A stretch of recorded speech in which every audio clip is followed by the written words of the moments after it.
I watched Kobe go after guys and recruit the guys that were not afraid of him, right? You, Barnes, a couple other guys that he wanted to. Jordan did this as well with Rodman and a few other guys that he went after. Yeah. Did he ever call you, try to recruit you, or no? No, he actually didn't, because he's probably going to send his soldiers, which is the Lakers organization. The Lakers called me at 12:01, so on June 30th. So that's when the free agency opened. So I did not expect that call at 12:01. I was in LA at the SLS Hotel, about to go out with my friends. I get a call, we pull over, and then my agent, David Bauman, says, the Lakers want to speak to you. Pardon my French, but my first reaction was, for fucking what?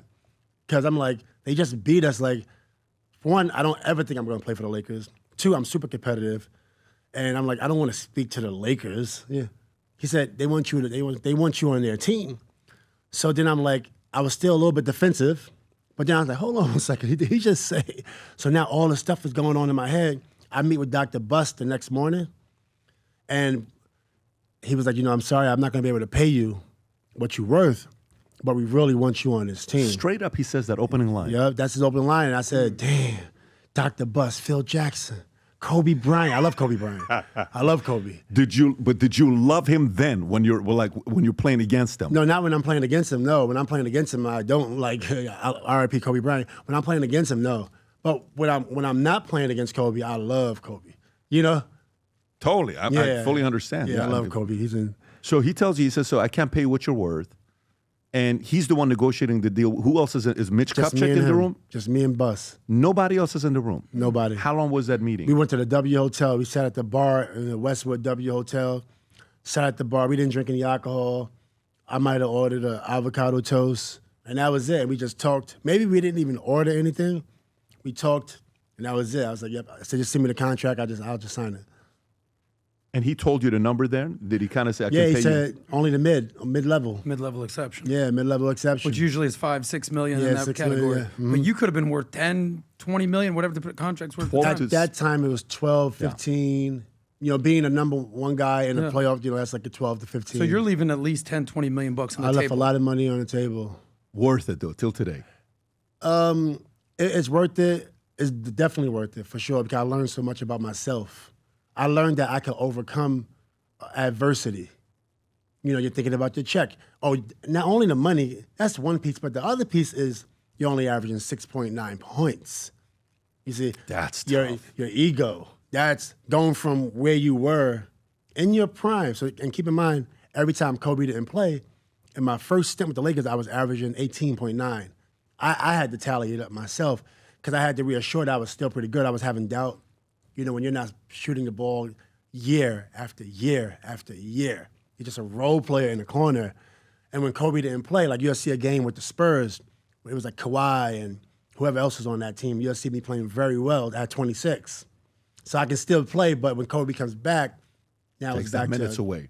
Yeah, you get 2 shots, maybe 4, maybe 5. What was your relation? Because the one thing that's very interesting with you is, there's only a few names, stars that people know. You're not a regular player. You were 04 Defensive Player of the Year, right? You're, you got 19 years you played in the NBA, with 6 teams, and you're going to go down as arguably one of the greatest defenders of all time, perimeter defense. You were ridiculous. And playing against you was annoying, right? I bet guys probably didn't want to go up against you. Yeah, definitely not. But you defended against Michael, against Kobe, and against LeBron, right? You play defense. That's not a lot of people that can say that.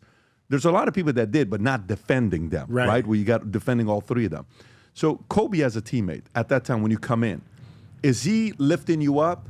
Is he punking you? Is he talking shit? Is he saying, let's go have dinner? Is he asking you how's family, how's everything? What is his mentality like is he saying, hey, we whooped your ass, now you're here, you came from the Rockets here. What is he telling you now that you're his teammate? Let's have a good practice. Let's get ready to win a championship. There's not a lot of banter going back and forth for Kobe. We didn't have a relationship, and Kobe is very aware. He got to know I can't wait to get to practice because he knows me. He knows I got that fire. That's why he brought me. He has to know that I'm bringing it the first possession of our first practice. So our first practice, I'm sure he couldn't wait, and I couldn't wait. Now I got him, and he got me every day for 2 hours or 3 hours in training camp.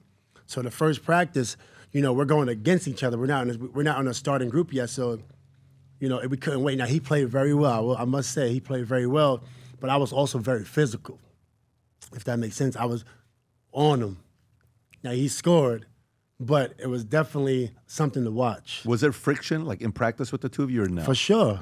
But was there friction, like, you hear stories about Michael and Steve Kerr, No. that kind of friction, or no? Or Samaki Walker, I think Walker and Kobe had an issue one time on the bus. I don't know if you've heard that story No, I before. didn't hear it. Nothing like that. It was nothing like we were about to fight, Yeah. but it was definitely very aggressive. Hey, what's up? I'm Metta World Peace, the chairman of Artest Management Group, and now I am officially on Minnect.